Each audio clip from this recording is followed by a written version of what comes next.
আসসালামু আলাইকুম, hello everyone, welcome back to my channel. সুপ্রিয় দর্শক, সবাইকে স্বাগতম জানিয়ে আজকে আরেকটি মজার রেসিপি নিয়ে চলে আসলাম। রেসিপিটি হলো পাকিস্তানি শিরমাল রুটি। চলুন রেসিপিটি দেখা যাক। বিসমিল্লাহির রহমানির রহিম। একটি বলে নিয়ে নিচ্ছি লিকুইড দুধ। এখানে আমরা 1 কাপ জাল করে রাখা দুধ দিয়ে দিয়েছি। দিয়ে দিচ্ছি চিনি 3 চা চামচ এবং স্বাদ অনুযায়ী লবণ। এখন ভালোভাবে মিশিয়ে নিতে হবে। হাত দিয়ে ভালোভাবে মিক্সড করে নিচ্ছি। ভালোভাবে মিক্সড করার পর এর মধ্যে দিয়ে দিব ময়দা। এখানে আমরা 1 কাপ ময়দা দিয়ে দিয়েছি। ময়দাটি দুধের সঙ্গে ভালোভাবে মিক্সড করে নিতে হবে এবং সফট একটি ডো তৈরি করে নিতে হবে। যেভাবে আমরা রুটি বা পরোটার ডোটি তৈরি করে থাকি তার থেকে হালকা নরম করে এই ডোটি তৈরি করে নিতে হবে।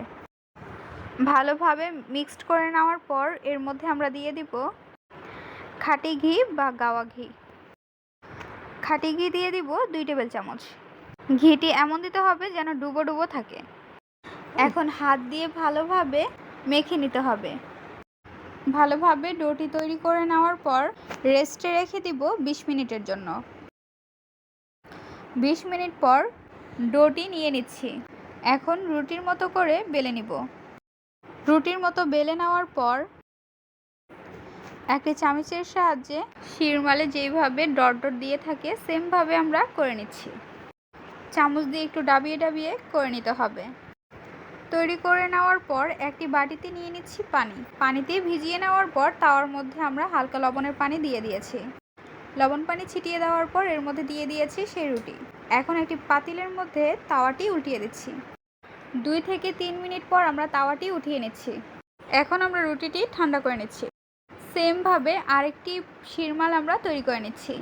তৈরি করে নেওয়ার পর দিয়ে দিচ্ছি তাওয়ার উপরে এবং দেখতে পাচ্ছেন শিরমাল তৈরি হয়ে গিয়েছে। তাওয়া থেকে নামিয়ে নেওয়ার পর একটি থাল বা বড় প্লেটের মধ্যে নিয়ে নিব পানি। পানির মধ্যে ভিজিয়ে রেখে দিব 2 থেকে 3 সেকেন্ডের মতো। ভিজিয়ে নেওয়ার পর একটি টাওয়ালের মধ্যে আমরা রেখে দিব। সেমভাবে শিরমালগুলো ভিজিয়ে নিয়ে আমরা টাওয়ালের মধ্যে রেখে দিচ্ছি। পানিগুলো হালকা ঝরার পর আমরা এর মধ্যে দিয়ে দিব ঘি।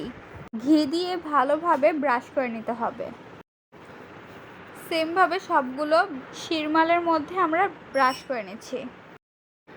তৈরি হয়ে গেল পাকিস্তানি স্টাইল শিরমাল। আমাদের এই শিরমাল রেসিপিটি আপনাদের কাছে কেমন লেগেছে তা অবশ্যই জানিয়ে দেবেন আমাদের কমেন্ট বক্সে। ভিডিওটি যদি ভালো লাগে অবশ্যই একটি লাইক করে দেবেন এবং আমাদের চ্যানেলে যদি নতুন হয়ে থাকেন তাহলে অবশ্যই এটি সাবস্ক্রাইব করে দেবেন। আজকের পর্বে আমরা এখানেই বিদায় নিচ্ছি গাইস। আসসালামু আলাইকুম, ভালো থাকবেন সবাই। আল্লাহ হাফেজ।